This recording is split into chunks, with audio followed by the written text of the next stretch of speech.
When you picture a doctor today, what's the first thing that comes to mind? It's probably that crisp, clean white coat. It is the ultimate symbol of healing, science, and trust.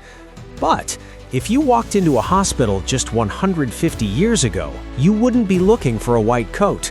In fact, if you saw a doctor then, you might think you were looking at a judge or an undertaker. For centuries, the standard medical uniform wasn't white. It was jet black, and the reason for that color choice is a little disturbing. Today on Simple Things Surprising Histories, we're uncovering the fascinating story of how medicine went from the darkness into the light, and why a simple change of clothes changed history.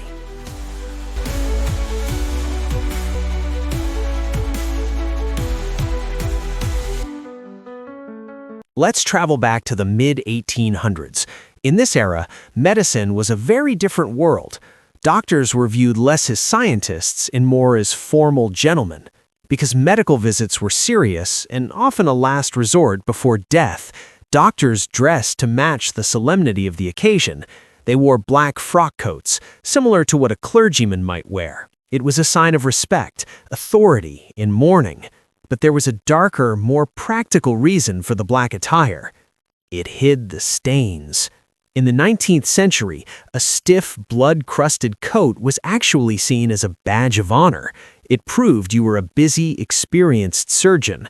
Doctors wouldn't wash their coats for months. They would walk directly from an autopsy on a cadaver to delivering a baby, wearing the same unwashed black coat.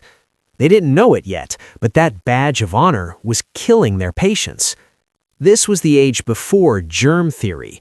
Most doctors believed that infections were caused by miasma, bad air, not by microscopic bugs on their clothes. But in the late 1860s, a British surgeon named Lister changed everything.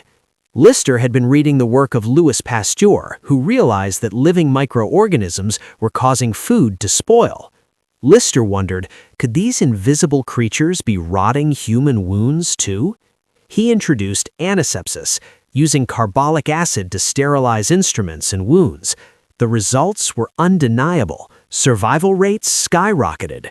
Suddenly, dirt wasn't a sign of experience, it was a sign of danger. The medical community began to realize that their dark, heavy, unwashed wool coats were essentially walking petri dishes. If medicine was going to save lives, it had to stop hiding the dirt and start revealing it. You can actually see this history happen in art. Take a look at this famous painting by Thomas Eakins called The Gross Clinic, painted in 1875. It shows a surgery in progress. The doctors are wearing black street clothes. The atmosphere is dark and shadowy. Now, look at this painting by the same artist just 14 years later, in 1889. It's called The Agnew Clinic. Notice the difference?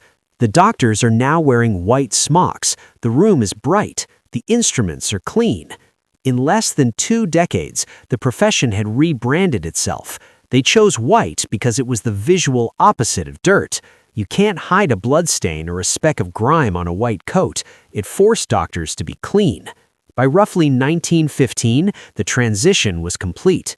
The black coat of the gentleman healer was gone, replaced by the white lab coat of the medical scientist. Today, the white coat is more than just laundry. It's a promise of cleanliness and competence. It's a reminder that in science, what you can see is just as important as what you can't. If you enjoyed this slice of history, give this video a like and subscribe to Simple Things for more surprising stories behind the everyday world. See you next time.